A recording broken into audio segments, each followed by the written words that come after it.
বা সাংবাদিকদের উপরে কিছু ইন্টেনশনালি কিছু আঘাত করা হয়েছে, এটা খুবই দুঃখজনক, লজ্জাকর। আমি এগুলো নিয়ে আমরা একটু কাজ করতেছি, যে কারা এগুলো এই ধরনের মন মানসিকতা পোষণ করে তাদেরকে আমরা আইডেন্টিফাই করতে হবে। তো এটা ভবিষ্যতে যেন না হয়, এ ব্যাপারে আমরা সচেতন থাকবো। আর তাদেরকে আসলে ওই মাংস উঠে গেছে আর কি।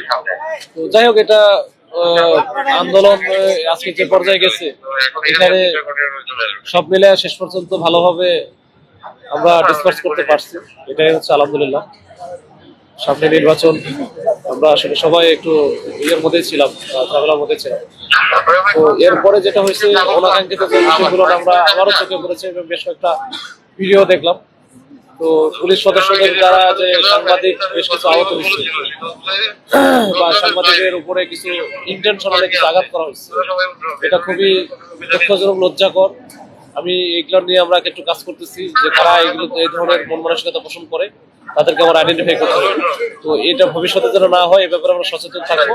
আর তাদেরকে আমরা যদি এই ব্যাপারে একটু কথা বলে দেখলাম অসুস্থ, আপনি আসলে আসলে কি রকম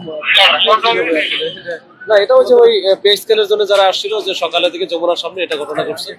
যাক, এখন মোটামুটি এটা রাখছি, এখন দেখা যাক।